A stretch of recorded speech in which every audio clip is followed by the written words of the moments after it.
What happens when two dudes, one a retired Navy SEAL commander in Colorado Springs, and the other a hippie meditation teacher in New York City, get together to discuss living mindfully? That's a great question, because we don't know what will happen either. Raw, uncut, and unapologetic.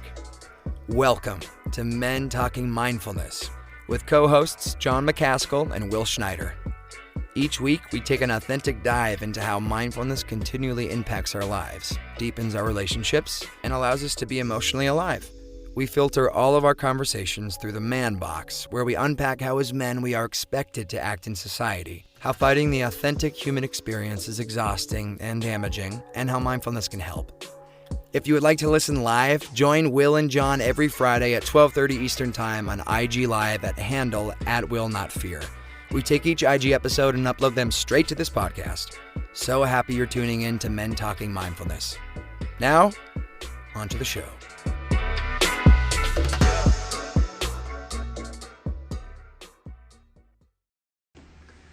Hey, welcome back to Men Talking Mindfulness, and we're jumping in today, part two of Meditation Misconceptions.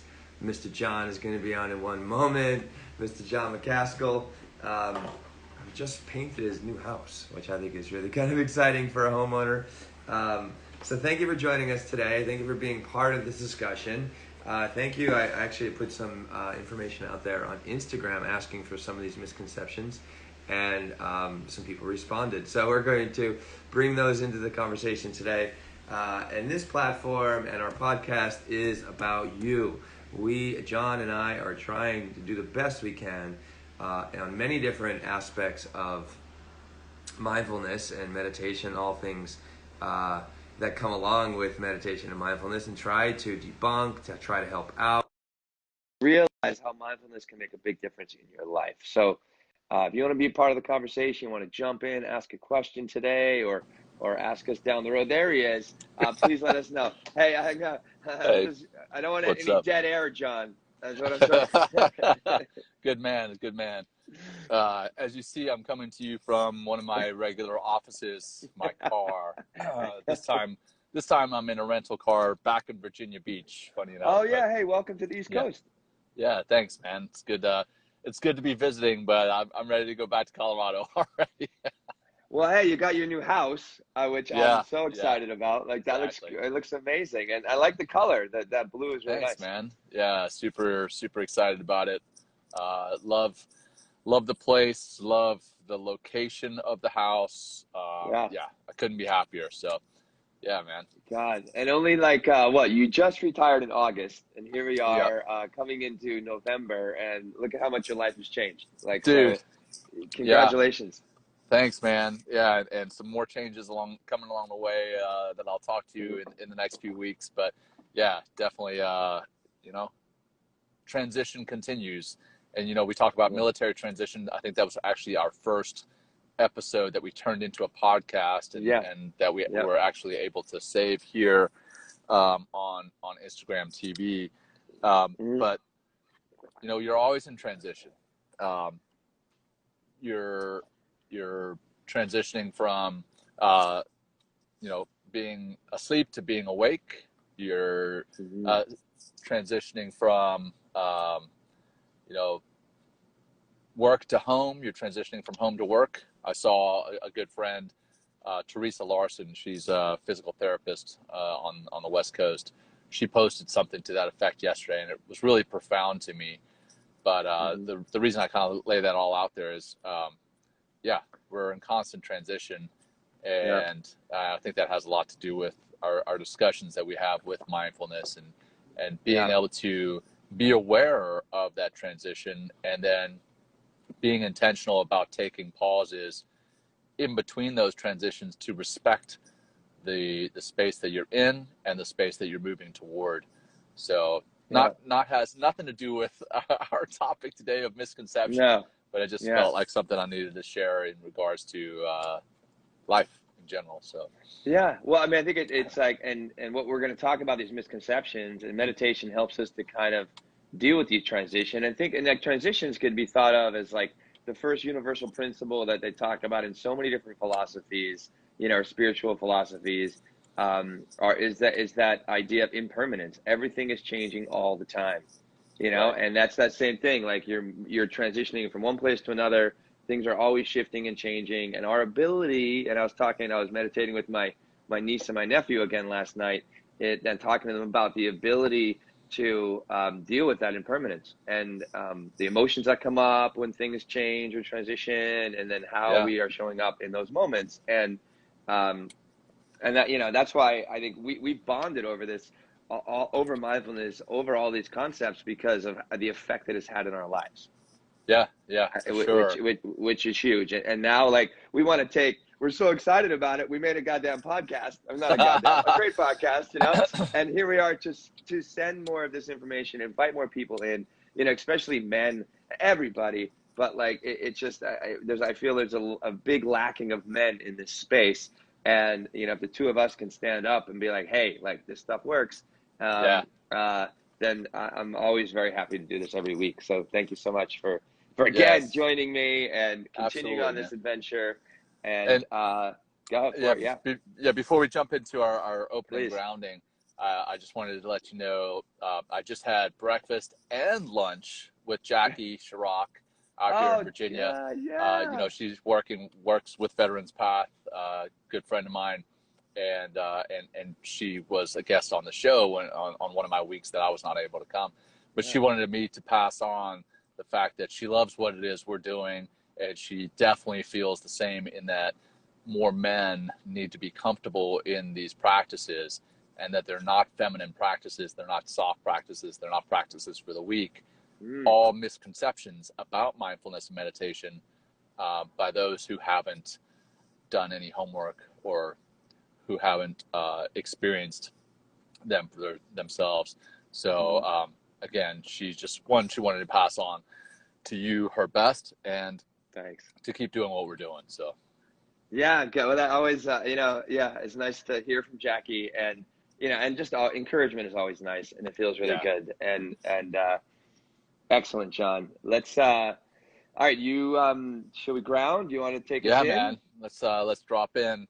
Love it. I've actually been doing this class, a meditation teaching and mindfulness teaching class, where we're all the Veterans Path crew are all Mm. going through it, so we all have a baseline, so we all have the same baseline. And one of the pieces of it is just called a belly breath superset. It Great. does take a few more minutes than our normal grounding, but if you're okay with it, I'd like to go through it with you and just kind of ground us and get us ready Yeah, for the show. I would love to. And like anybody just joining us or just hearing the show the first time, we offer a meditation so we can all kind of sync up and relax, but also we get to show you a tool, and Yep. how, the breathing can change your mind, change your mood, change your day, right? Right. And just dropping in just for a few minutes could really begin to shift maybe what comes next, and you'll make a different choice than you would have if you're in an emotional place.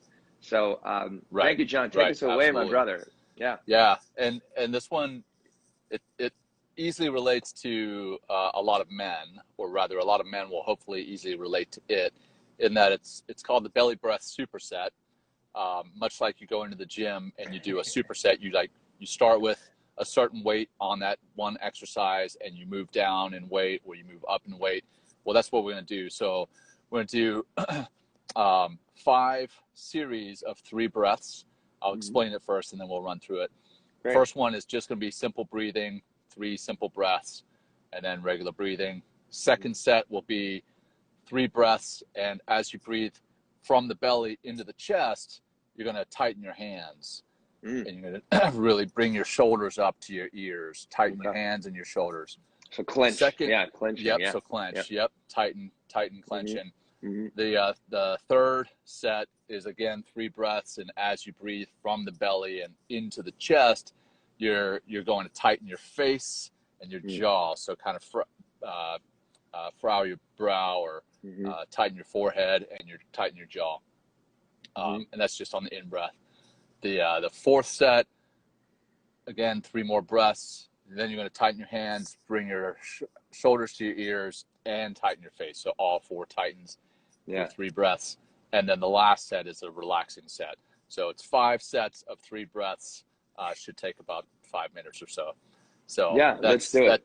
That said, just prior to getting started, what I'd like you guys to do, or those who are watching, whether you're guys or gals, is just take an internal selfie and note where you are emotionally, whether you're feeling any stress, any anxiety, perhaps you're feeling some positive emotions. Just note where you are emotionally and take that internal selfie. And now that you have that idea, we'll go ahead and jump into the exercise. Excellent. So go ahead and assume a comfortable position. I like to have my feet on the ground, note where my feet are, note the actual sensation of that, and then bring my awareness to my breath. I'm going to start by letting out all our air.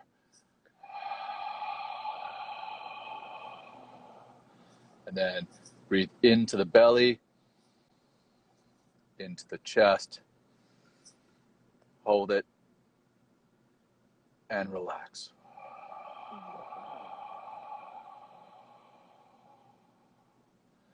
Breathe in the belly, into the chest, hold it, and relax.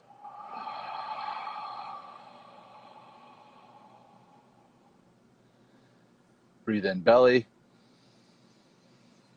breathe in chest, hold it, and relax.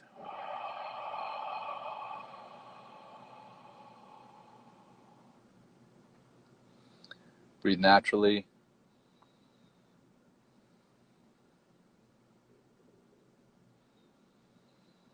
And for this next set, what we'll do is, again, as you breathe into the belly and then into the chest, just tighten your hands and lift your shoulders to your ears. So start with letting out all your air, pushing your navel toward your spine. Breathe in belly, chest and tighten, and relax.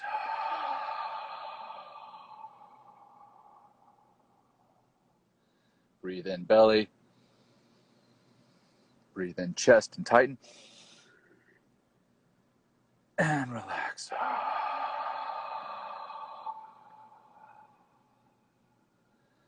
Breathe in belly, chest and tighten,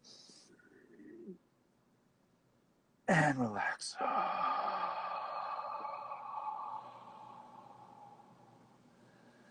Breathe naturally.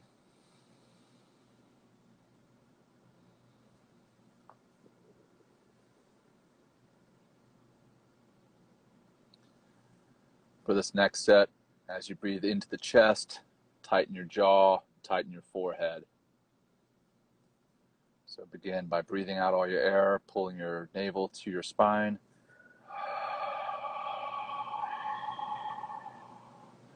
Breathe in belly, chest and tighten face, and relax.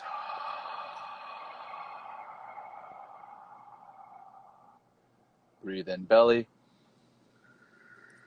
chest and tighten, and relax.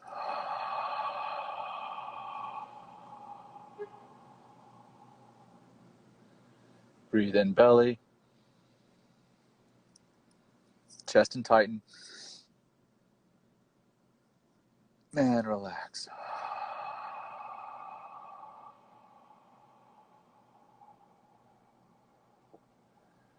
Breathe naturally.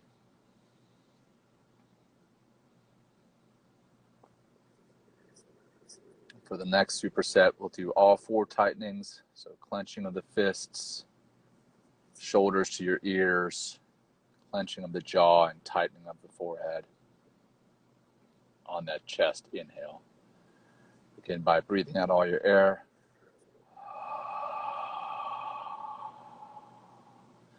Breathe in belly, chest and tighten,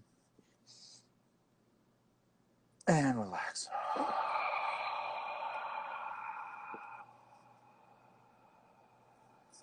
Breathe in belly, chest and tighten. And relax.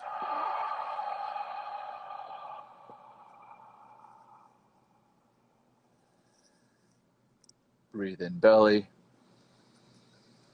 chest and tighten. And relax.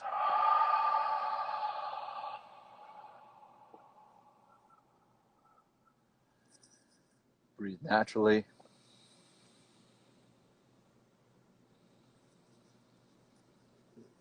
For this final set, we're just going to take deep belly breaths. Get that last sip with your chest. Hold it. No tightening. And then relax. So we'll begin by breathing out all your air. Again, navel to your spine.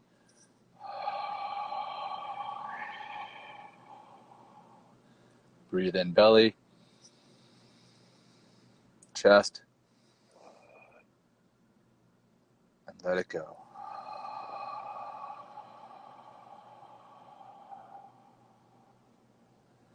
Belly, chest, and relax. Last one. Breathe in belly. Breathe in chest. Hold it. And relax.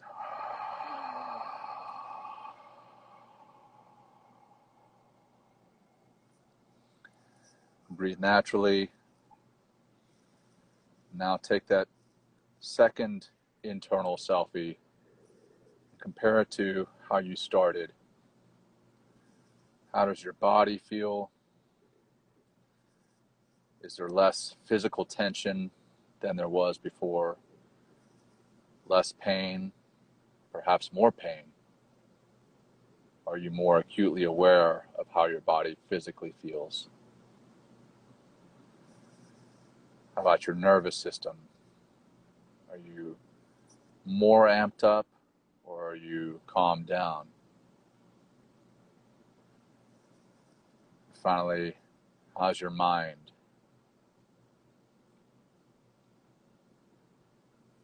And when you're ready, slowly open your eyes and come back to the show.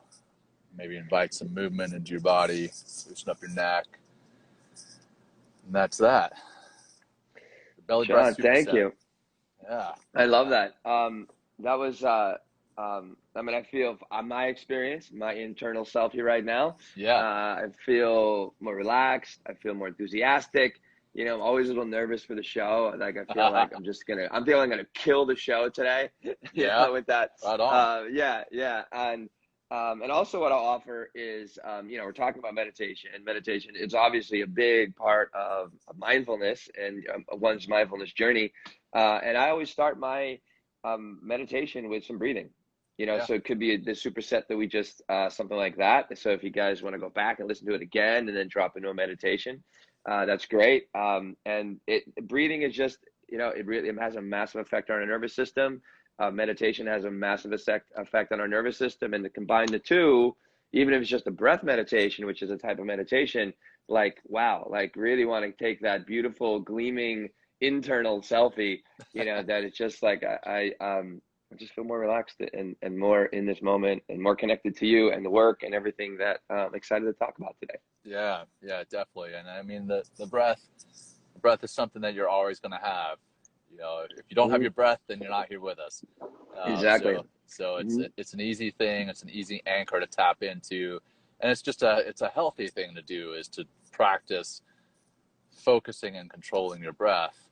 It actually helps to, you know, again, as we've discussed in the past, tap into that parasympathetic nervous system and bring all your stress responses back under control. So it's a good one, both to change your mind and also change how you physically feel about things. So, and how you're reacting. So cool, man. Thanks for letting me lead probably the longer grounding practice that we have. Hey, So. we like this. Hey, this is an educational show. I think, Yeah, it's one thing yeah, that's got to be clear, and that's an opportunity for education right. and to help people. So awesome, John. Thank you for that.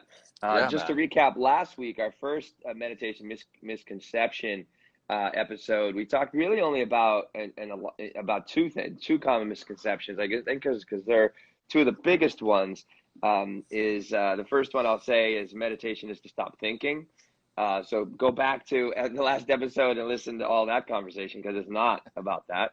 And the other one that came up, which I'm too busy to meditate, which Yep. is always interesting as well. So I'm always doing some research for the show, and I'll just I actually put out on my Instagram, asking people what are some of the craziest things you heard about meditation. And one of my students came out and said, "Oh, I heard if you meditate long enough, you could levitate." Um, That's amazing. Yeah, and Oh, I've heard that too. I mean, it's actually they talk about that in the transcendental meditation, like the monks that meditate for a very long time, and they don't actually meditate. And Maharishi, who's the founder of TM or kind of brought TM to the West, is he's been asked that question. I heard like in interviews on I don't know if it was YouTube or something like that, and he's come out and said, he goes, well, if the world wasn't so stressed, or in such a stressful place, meditators can levitate. I was like, okay, kind of a little of a cop out, but that's just, that's not really here nor there. I just thought that was yeah. interesting to address that piece about what people think, what can happen with meditation. Um, Well, you definitely you may levitate spiritually. right. Yeah. I mean, So I have definitely had experience. I forgot, God, I forget the what I've done Vipassana meditation yeah, twice, which is that 10 days in silence, 10 hours of meditation a day. And there's definitely the experience that you levitate internally. Like yeah, you kind of detach from your physical self and you just become this energy on the inside. And it is like an unbelievable place of joy. And as soon as you start thinking about that experience, then boom, you drop right yeah. out. Drop out. So that's only happened to me a couple times. This is probably like day 5, 6, 7, 8, where I was able to really drop in and just feel this, this energetic lift out of my body. So I was able to kind of, be, just kind of, separate from my, the bag of bones and muscles that I am. Yeah, So I guess that's maybe a good way to kind of talk about that piece or that kind of misconception, but they can definitely happen where you're, I've heard actually people that haven't reached enlightenment, they say that their experience of life is like they're walking about 2 inches off the ground, wow. which I think which is interesting. Just being that light, being unburdened, being so free and just joyous and happy and blissful with everything, that impermanence once again. And that's you meditate long enough, like you and really dedicate yourself, you might be able to reach that kind of enlightenment, or at least like experience joy and definitely be more adaptable to change, which is Yeah, happening all the time in life. yeah. I mean, coming full circle back to the transition discussion that we started Yeah. this whole conversation out with. Mhm. But the other piece is, yeah, you're more adaptable, but I think you enjoy more of life. You're more aware. You're more acutely aware of the ups and downs, but because you're more acutely aware of the downs, the ups are that much brighter. Yeah. We've talked about the yin and the yang, and Yeah. and when I say you're more acutely aware of the downs, it doesn't mean that you're in a deep depression, but you're like you are aware of it, you acknowledge it, you don't try to change it or judge it, you're just aware of it, and then Yeah. the highs that you may experience are that much brighter, and life is more rich because of it. Yeah. So more For fulfilling. sure. Yeah. Yeah. I have well, let me actually I'm going to read through this list, right? And the Yeah. ones that kind of stick out to you, John, the most, why don't we start with, those few and see where it takes us. Okay. Um, uh, this one that I've heard, like I've actually had friends of mine say I'm too anxious to meditate, which I think is interesting, and we can talk about that one. Meditation is religious. Yeah. That's definitely not true. I already talked about the levitation and meditation. I think this one's a good one too. Meditation should be practiced in silence. Total myth. Meditation is relaxing. It can be, but not all the time. Another one. Meditation isn't working if your mind is wandering. I think that's interesting. Meditation is self-indulgent. And this article I was reading, like, well, so is going to the gym and going for the run and like taking a shower every day. You know what I mean? So I think we just debunked that one. You know what I mean? So, I think this is interesting. You used the word earlier, weak. Meditation will make you weak. And another one is, and this is the last one, you must sit to meditate. So, what are the ones that kind of like jump out at you that we can kind of work with? Yeah, we could literally go line by line on that. Do you want to do that? That would be. I mean, I would like to discuss all those because I think it's important that we debunk all those. Great. Yeah, let's take it from the top, man. So remind me. I'll just pick out the ones that the ones that are probably easiest to discuss. And then we'll get into the little ones heavier. So like the whole meditation and religion thing. Yeah, I think is very interesting in this in the sense of like, actually prayer, in whatever kind of prayer that you practice, whatever kind of religious sect that you align yourself with, prayer is actually it's a meditation within itself. But the difference between I think what gets confused here is that we need to make a distinction between religion and spirituality. Right. And religion is a belief system. It is a set of values. It is a culture. It is a community. Whereas spirituality, and because this is when I'm working with different companies or trying to introduce this work to people that I don't really know where they are, like in spirituality or religious or whatever. I talk about what I like to make synonymous is spirituality and energy, right? And that's really what I like to make the distinction, or actually make the spirituality. We're really just talking about the energetics in the body, but we happen to use the word spirituality to talk about our energetics in our body, and that's all really. Meditation will help us to spiritually upgrade because we're actually getting more intentional about our energy because we're helping to focus our mind instead of it keep it on the hamster mill or like 10 different hamster mills and just running from one mill to the next. Yeah. So what are your thoughts on the whole religion and meditation aspect? So with the nonprofit Veterans Path that I'm a part of, I have a separate podcast where I brought on various mindfulness and meditation teachers, resilience experts. And one that I think I've referenced, actually, I think our show on resilience, I specifically referenced Rick Hansen. He's written a book the book called Resilient, and he also wrote the Buddha's Brain. And it's all about mindfulness, meditation, contemplative practices, and how those practices do literally rewire your brain. And during the show, I intentionally asked him this question because I wanted to set him up for an answer. I was like, is your a specific answer? And I was like, is your book for Buddhists? And he's like, well, no, not at all. My book is not for Buddhists. My book is he called it, he said, I very well could have called it the high performing brain or, the resilient mind. But he's like, that didn't make for a good book title. But he's like, meditation is not for Buddhists only. The Buddhists do practice it regularly. And that's why a lot of people think that meditation is Buddhist and for the Buddhist only. It is not. It's much like, and this is another Rick Hansen. I'm not coming up with this on my own. It's like when you walk into a kindergarten class and you see the sign on the wall and it has like the 5 rules of life, right? What's the old book, like everything I learned in kindergarten or whatever, something to that effect.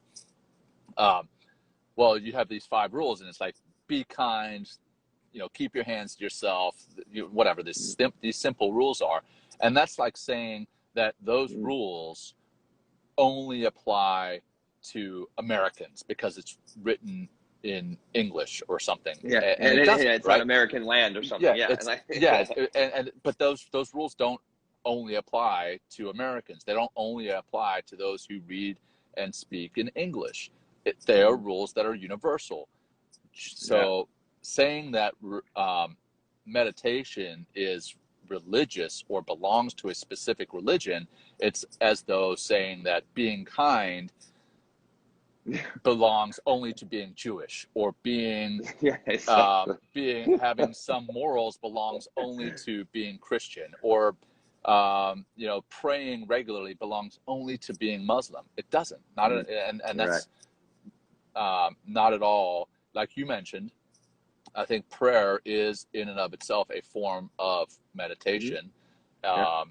And I have certain religious beliefs, and I practice those, and I practice prayer, but I also practice meditation separately and distinct. But I do think that there's a lot of overlap.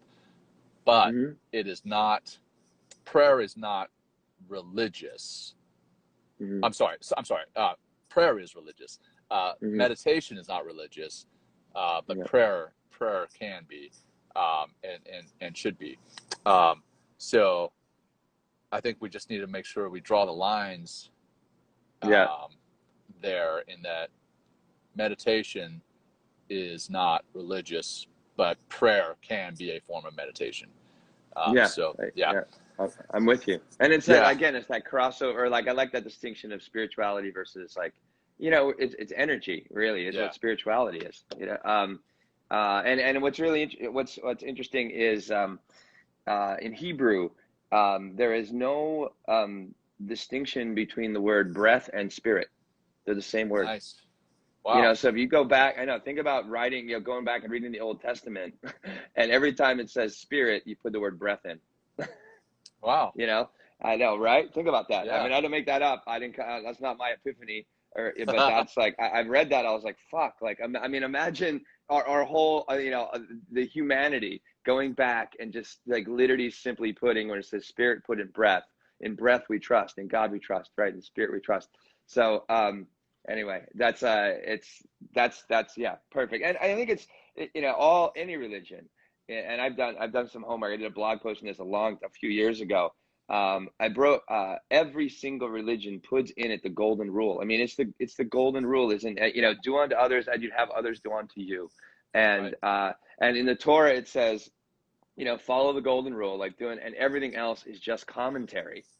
And what I love about meditation, it helps us to become more self-compassionate. Therefore, we can be more compassionate for other. Therefore, we live in the golden rule. So, I mean, then I think I just back end, now it's religious, but it's not. You know what I mean? It's all golden rule based. It is and that's part of our DNA and how we're hardwired to be compassionate, to be loving, and to really support one another. If we don't support one another, we don't thrive. The only way that we got to where we are as human beings is by cooperating, collaborating, and coming and working in community. All right, let's go to the next one. Meditation should be practiced in silence. Love this one. Yeah. What are your thoughts? You want me to jump in, or why don't you go for it? No, yeah. So I've got some thoughts. I mean, I personally, I like to have a quiet setting, but it's not a requirement, not at all. I like it in that having a quiet setting helps me to filter through my thoughts and get more centered, settle some of those thoughts, as we've referenced in the past, and I'm sure we'll reference again in the future, that snow globe. Once you put, that's basically what your mind is. When you put that snow globe down and those snowflakes settle to the bottom, that's what I feel is happening in my mind during meditation. And that just, for me, happens easier when it's quiet and I have a place that I can meditate like that. I was going to say meditate properly, but then that would be going against the whole thing that meditation doesn't have to be done in a quiet, a silent space. Some people don't like it to be silent, because then they're alone with too many thoughts, and you know, it's harder for them to come focused. So some people like to meditate to really loud music. Some people like to meditate to very calming music. Sometimes, you know, people aren't used to being in very quiet situations, and sometimes their emotions can bubble too aggressively to the surface if it's too quiet. So maybe they need to have some TV in the background, just to help them process what could bubble up in a meditation in a more appropriate pace, if you will. So yeah, by no means is it a requirement.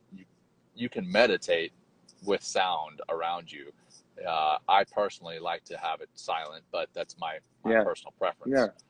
Yeah. Like what about you? Thank you. I've you know, it reminds me of I do this Ram Dass meditation. It's called Awareness, and I think this was recorded live years ago, and there's a horn honking in the background, and he goes, and when the horn honks, he goes, don't push against the sound.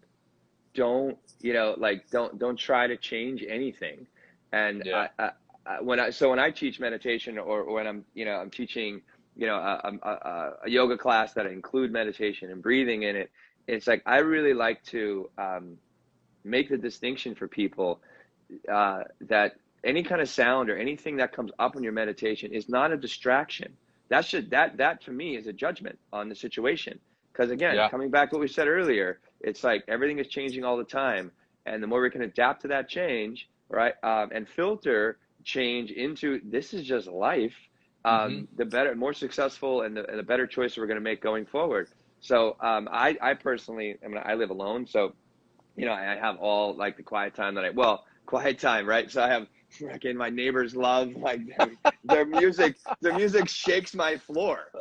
It's like, you know, as they drive down with the largest speaker systems I've ever seen, takes the whole fucking back seat, you know. So that comes through, and I'm meditating, and it's funny. Like I love those moments where I'm like, you know, the music comes through, and part of me is like, those motherfuckers, like, God damn it, could have just turned down their music, right? And the other part of me is like, it's all good. It is just life in, you know, at 1704 Stanhope Street in Ridgewood, you know? It's like, this is where I am. This is just my life right now.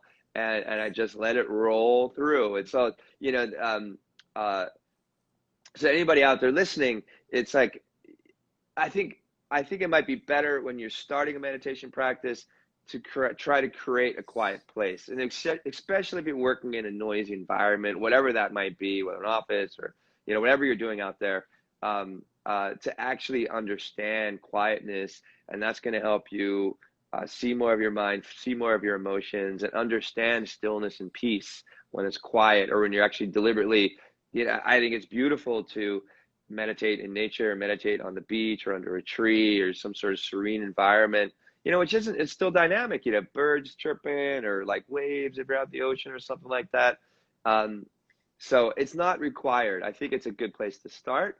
But, you know, what if like I'm riding the subway and I just want to drop in and just ground and center and focus myself before I go into some big meeting. I could just sit for a few minutes. And I think that environment really helps me. If I can find my center in a loud, you know, subway setting or some sort of loud New York scene, I'm going to have a better opportunity when I step into wherever I need to do next to really stay centered, stay grounded, and stay in my power and be intentional. That's just, any more thoughts on this one? No, I the fact that you talked about, you know, sounds and not judging them and just being with them, I think that was very appropriate, being that in our grounding exercise, I think I heard an ambulance in the background or maybe a horn of some sort. But because we were going through the practice, like I heard it, but I was able to tune it out because I was focused on my breath. I was focused Right. on the clenching of the fist and the raising of the shoulders to the ears, and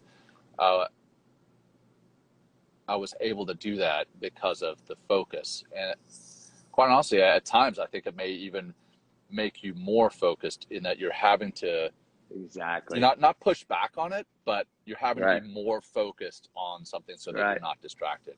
So Right. sometimes it could be even more helpful.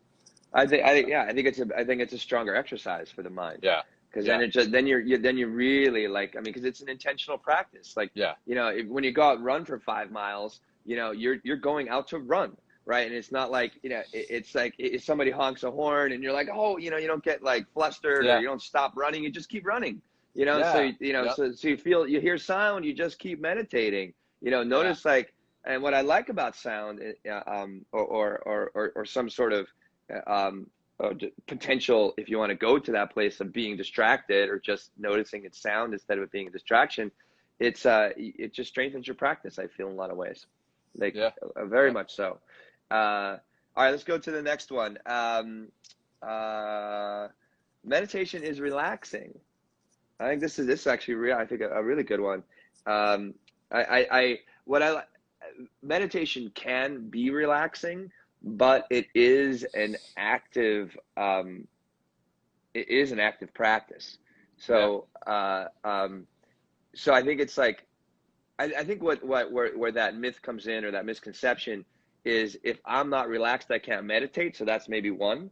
And a second one is if I'm not finding relaxation in a meditation, I'm not doing meditation correctly.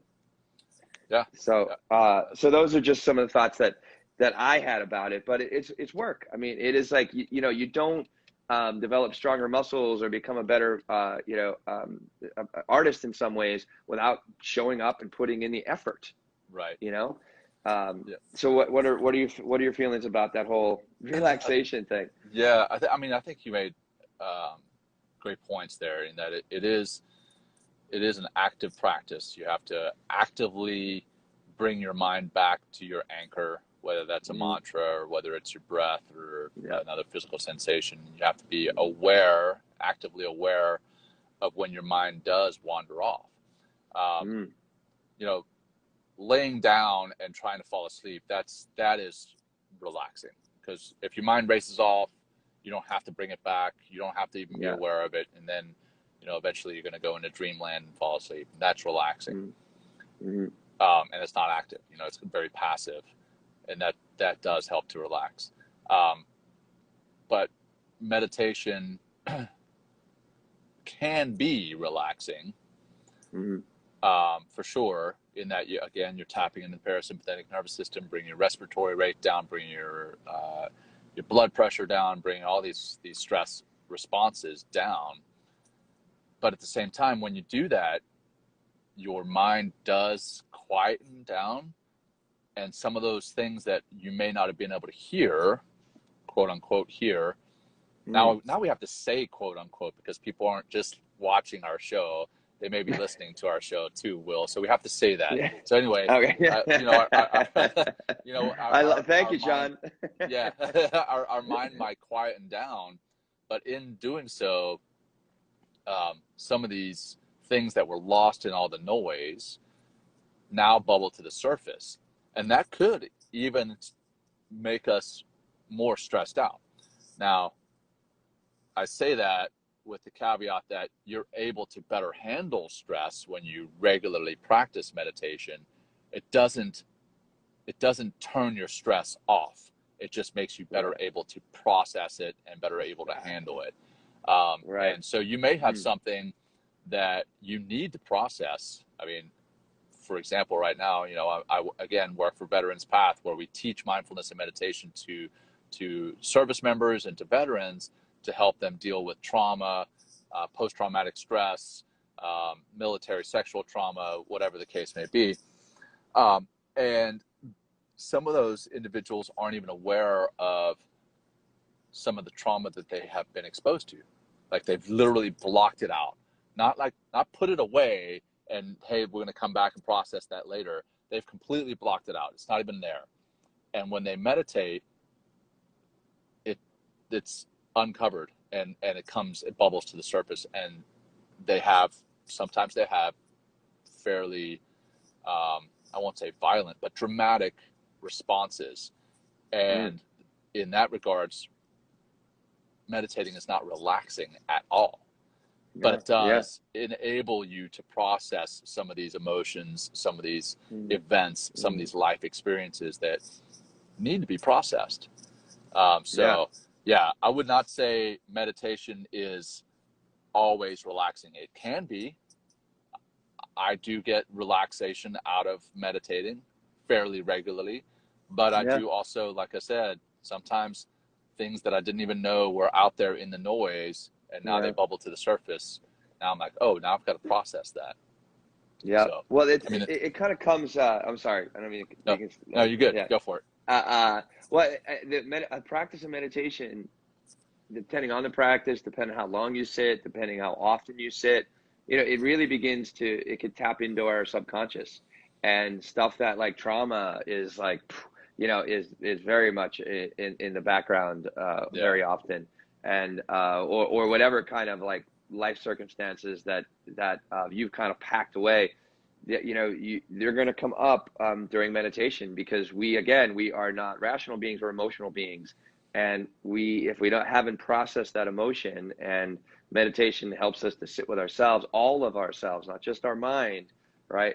Even though that's what we're really in a lot of ways helping to control our mind, but also controlling our body. We're controlling our relationship to different things, or begin to understand and soften some of our rigidity within these different relationships that, whether they're hardwired into us because of how we're brought up, or whether it's like because of trauma, or because of a relationship to, a person, to stress. It could get very uncomfortable when you meditate.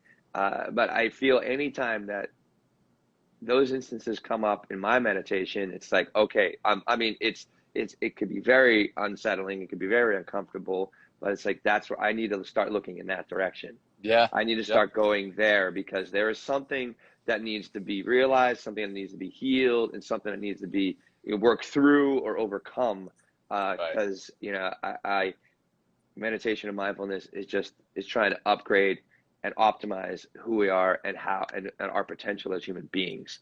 And that's why, I'm so driven and so compelled to continually practice, because I want to just be a fucking awesome guy, John. I just want to be and a good person, a good teacher, well, I think we have let's wrap this up. Because it's already, that'll be good. And then look, we only got through 3 more today, so we're going to come back next week. Next week. I guess I'll tease a little bit next week. We'll talk about, you're not meditating if your mind is wandering. It's the self-indulgent piece. We can tap a little bit next week. And we can talk about meditations for the week. I think that's an interesting one for the men out there. That could be a show in and of itself, man. That one. well, we have another episode. We have another part 3 next week, so stay tuned for that. That's the first teaser we ever did, John. Yeah, I like that. So good. All right, let's seal this off. Thank you, everybody, for listening. Everybody, take your comfortable seat. Maybe sit a little, maybe sit a little bit differently instead of that same chair. Maybe hit the floor or something like that, or you can even stand up for a moment if you like, depending on how you want to work. So find that seat, and you don't have to close your eyes. If you want to keep your eyes open, fine, but just soften the gaze so you just feel like all the colors and shapes and just kind of streaming into your eyes. And we're just really relaxing that gaze. This in yoga is called a drishti. So the eyes can be lightly and gently focused out in front of you. Good. Let's exhale the breath out. The exhale again. That exhale alone helps us to relax the body naturally and tap into more of that rest and digest parasympathetic nervous system. Take a big inhale so we can find more of that relaxing exhale. So we have this beautiful relationship, between the inhale and the exhale. The yin and the yang is already in the breath. Inhale again, so we can take a really big breath. And the bigger that breath, The more you begin to activate, exhale more of that, let it go. Activate more of that relaxation response in the body, and do it again. In breath, big, big, big, big breath in. Exhale, let it go, nice and soft and gently. Good, just take a couple more.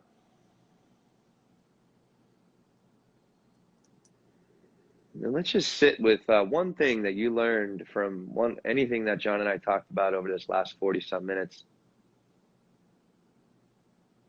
Bring that into your mind. Thinking how you can apply that one thing to your practice or to your life or to your work or to your relationship. Just one simple way that you can apply one thing that you learned today. And let's just meditate on that and use your imagination to activate that that one thing.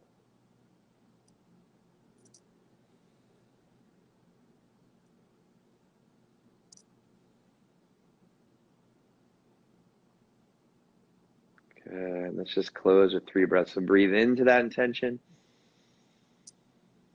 Exhale, let it go. And see it happening. Yeah, good. Do it again. In breath. Exhale out.